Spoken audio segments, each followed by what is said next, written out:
For over 40 years, the second floor of Graceland has remained off limits. No photos, no tours, no exceptions. But now, Elvis Presley's granddaughter, Riley Keough, is about to change everything. What she reveals is beyond shocking: hidden rooms, sealed letters, secret recordings, and emotional truths the world has never known. We were incredibly close, so a lot of the Graceland history was something I was already deeply involved in with her, Riley shares. Could there really be a tunnel beneath the house? Did Elvis leave behind unreleased music that no one's ever heard? And why is one room still preserved exactly as it was on the day he passed? Let's dive into the mysteries of Graceland, a mansion that holds far more than just walls and floors. For decades, Graceland's second floor has been a mystery, closed off to everyone. No cameras, no tourists, not a single soul has stepped inside. It has been preserved like a time capsule, untouched and completely sealed from the world. Even the most dedicated Elvis fans have never set foot on the sacred floors. But now, for the first time ever, we're hearing from someone who has. Riley Keough, Elvis's granddaughter, is ready to reveal personal, never-before-shared secrets about what really lies behind those locked doors at Graceland. What was Elvis hiding up there? Why did he keep this part of the mansion so secret for so long? And what has Riley uncovered that will forever change the way we see Elvis Presley? To answer these questions, we need to go back to the very beginning, not to his fame or music, but to the house that started it all. Graceland wasn't always the global icon it is today. It started as a modest colonial revival home in 1939, built by a Memphis printing company owner named S.E. Sitting on a quiet plot of land surrounded by fields, it was peaceful, simple, and unassuming. With just 10 rooms, it was designed to be elegant but not ostentatious, featuring clean white columns, arched windows, and a dignified front porch. But by 1957, when a 22-year-old Elvis Presley was skyrocketing to fame, Graceland's tranquility was about to change. The young star, overwhelmed by the chaos of his newfound celebrity, needed a sanctuary. So, that year, he purchased Graceland for $102,500, a far cry from the often mythic $12,500 down payment. It wasn't the mansion's size or grandeur that caught his attention, it was the privacy it promised. Yet, that privacy wouldn't last. Almost immediately, Elvis began transforming the house, turning it into a reflection of himself, bold, colorful, and deeply personal. One of his most iconic additions came in the late 1960s, a room that would eventually rival Elvis's fame, the Jungle Room. With green shag carpeting on the floors, walls, and even the ceiling, and filled with exotic wooden furniture and decor, it was clear that Graceland was far more than just a place to live. It was a manifestation of Elvis Presley's very soul. It looked more like a rainforest-themed lounge than part of a southern estate. The room was a bold statement, doubling as a recording studio where Elvis laid down some of his final tracks, including Moody Blue. It was strange, moody, and intimate, just like him. Then, there's the meditation garden, tucked behind the house. Created in 1964, this serene, stone-lined area would later become the final resting place for Elvis, his parents, his grandmother, and, eventually, his daughter, Lisa Marie Presley. Fans from all corners of the globe visit this sacred space, often leaving flowers, notes, and personal tokens in tribute. It's one of the rare places where the fervor of Elvis fandom gives way to a quiet reflection. Since opening to the public in 1982, Graceland has welcomed over 20 million visitors. But it's more than just a tourist attraction, it's a pilgrimage. People from all over the world walk through those doors, hoping to connect with the man who forever altered music and pop culture. Graceland is the second most visited home in the United States, behind only the White House. Yet, despite all the memorabilia, the music rooms, the awards, the iconic jumpsuits, and the vintage cars, there's still one area of Graceland that has remained untouched by the public eye. The upstairs. A place that's not just closed off to visitors, but locked away, preserved as it was the day Elvis died in 1977. This mystery has haunted fans and historians for years. What's hidden upstairs? Why has it been so carefully protected? And, perhaps most intriguingly, what stories lie sealed within those rooms? For decades, only a small circle of family, staff, and close friends have had access to the second floor. It's not about hiding scandal or shocking secrets, it's about safeguarding something sacred to the Presley family. The bedroom where Elvis slept, the bathroom where he passed, the closet where his famous jumpsuits still hang. Time has frozen on that second floor. Riley Keough, who grew up surrounded by the history of Graceland, has a personal connection to this place that goes beyond its fame. As the daughter of Lisa Marie Presley and the granddaughter of Elvis, her bond with the house is deeply emotional. And now, for the first time, she's opening up about what those rooms meant to her, and more importantly, to him.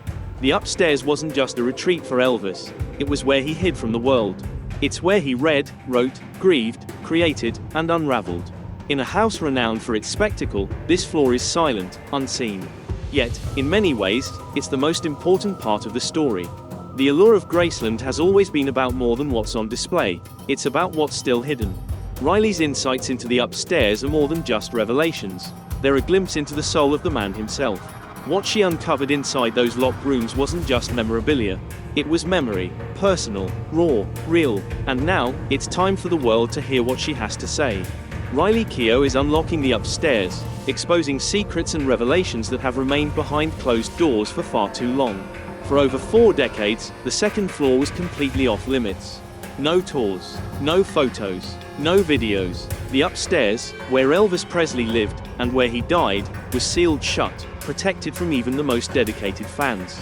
But now, in an unexpected turn of events, Riley Keough, the granddaughter of Elvis and the new official owner of Graceland, is ready to speak.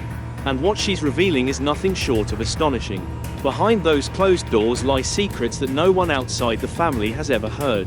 Letters, hidden compartments, entire rooms frozen in time. Why did Elvis keep this area so private? And why has Riley chosen now to share its secrets? For years, fans speculated that the second floor was locked to hide the truth, that Elvis hadn't died, but had escaped to South America, leaving behind a staged death scene. But Riley puts those rumors to rest. She confirms that the upstairs is preserved exactly as it was the day Elvis passed, not because there's something to hide, but because there's too much to feel. As Riley puts it, it's like he never left. Everything's still there, his clothes, his records, the books by his bedside, the lingering scent of his cologne. You can almost feel his presence in the walls. The second floor has been locked since August 16, 1977, the day Elvis died. And this wasn't a decision made by museum curators or tour managers. It was a decision made by the Presley family, and it was done to preserve the memory of a man who meant the world to them. Vernon Presley, Elvis's father, personally ensured that the second floor of Graceland would remain sealed, not as a publicity stunt, but as a private sanctuary. The rooms have not been cleaned out, restyled, or modernized. In fact, even the clock above Elvis's bed remains stuck at the exact time when paramedics arrived. For Riley Keough, who spent much of her childhood visiting Graceland, the upstairs was a place she wasn't allowed to touch, but one she couldn't resist sneaking into. While the public walked through the lower halls, Riley and her cousins were told to keep their distance from the rooms above, but they couldn't help but quietly observe. What they saw was a world frozen in time. One of the rooms that stayed with her was Elvis's personal study. A small, dimly lit space lined with dark wood, filled with books on numerology, Christian theology, and Eastern mysticism. Among them were notebooks containing Elvis's own reflections on fame, spirituality, and the deep loneliness he often felt. Some of these writings, Riley recalls, read like journaled prayers. Others were more erratic, unfinished song lyrics, scattered thoughts, and scribbled quotes. One page, in particular, stood out to her, the word free written over and over again. Riley also discovered physical artifacts that she believes offer a glimpse into her grandfather's state of mind. Elvis's bed, still made with the original silk sheets, stood beside 2 nightstands, one with a Bible, annotated by his own hand, and the other with pain medication bottles, some still full. Under the bed, Riley found a shoebox with the words "Do not open" written on it. Inside were unsent letters, one addressed to Lisa Marie Presley, and another that simply read, "To whoever finds this after I'm gone." Though she acknowledges the significance of these items, Riley admits that they're too personal to be shared publicly. But they have altered how she views her grandfather, offering her a deeper understanding of his inner struggles.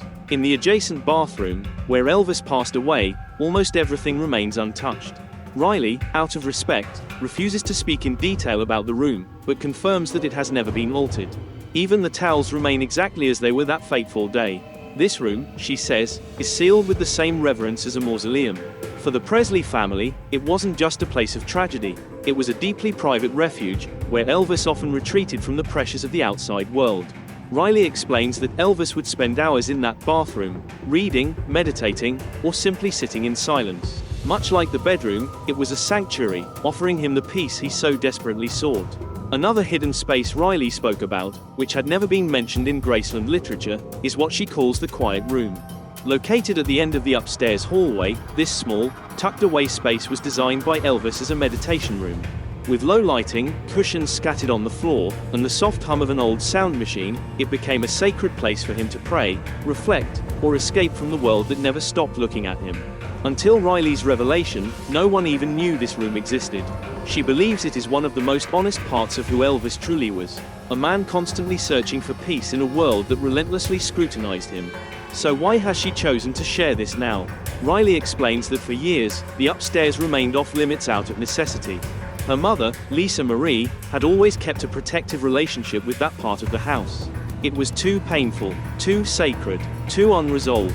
But after Lisa Marie's passing, Riley stepped into a new role, both as the owner of Graceland and as the voice of the Presley family legacy.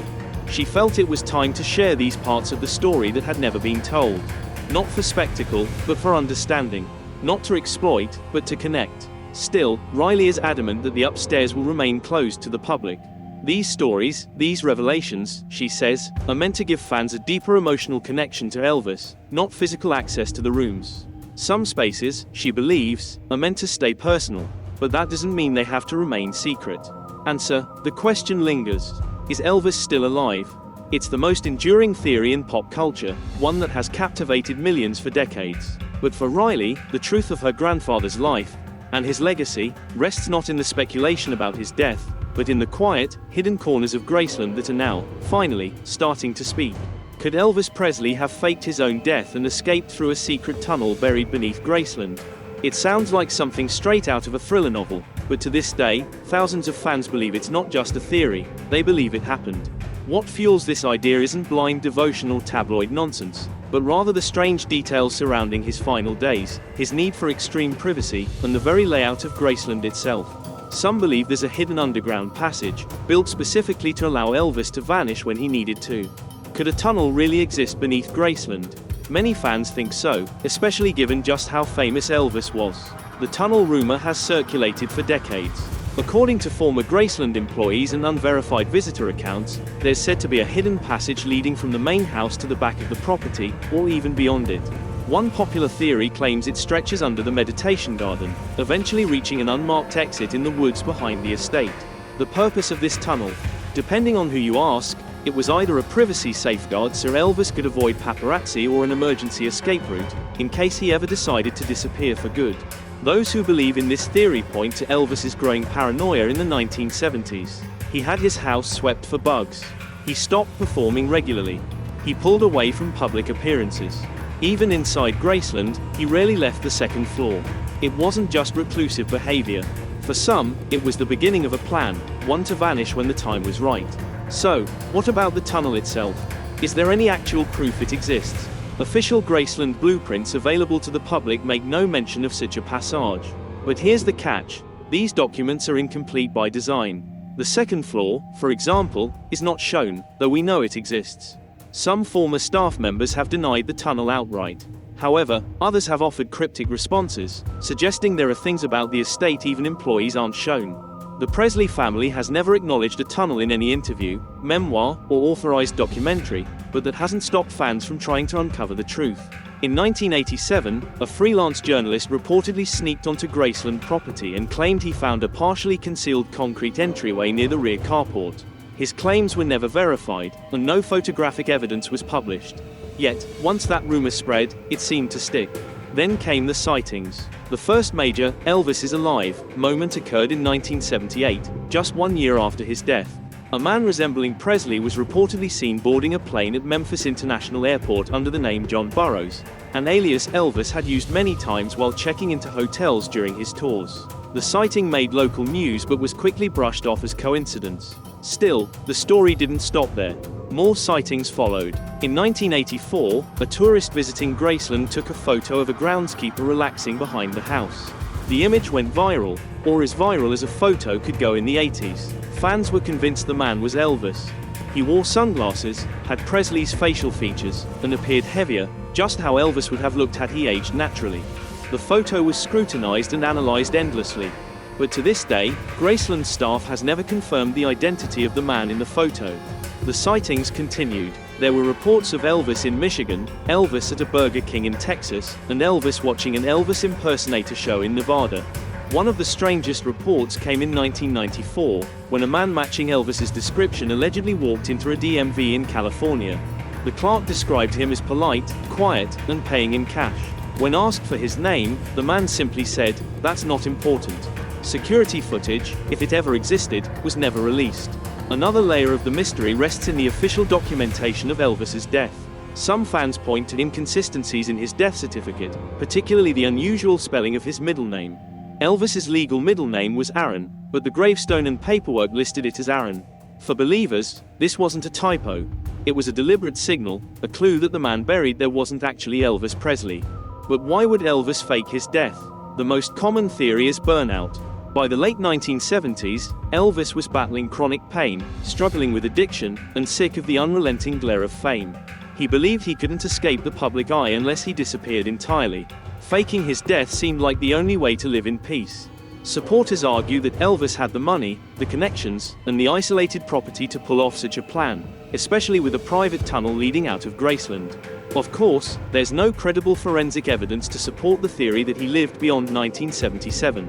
No DNA match, no fingerprints, no verified communications. His autopsy was performed, his body was viewed by family, and his funeral was open to the public. The sightings, while fascinating, are based on blurry photos and unverified stories. Many of the so-called witnesses have recanted their claims over the years. But what continues to fuel the theory is how little is known about Elvis's final days. He hadn't been photographed publicly in months. He wasn't touring, and most notably, he spent the last months of his life living almost exclusively on the second floor of Graceland, the very area that remains sealed to the public today. That silence surrounding Elvis Presley's death has created a vacuum that fans, tabloids, and conspiracy theorists have eagerly filled with stories, rumors, and wild guesses.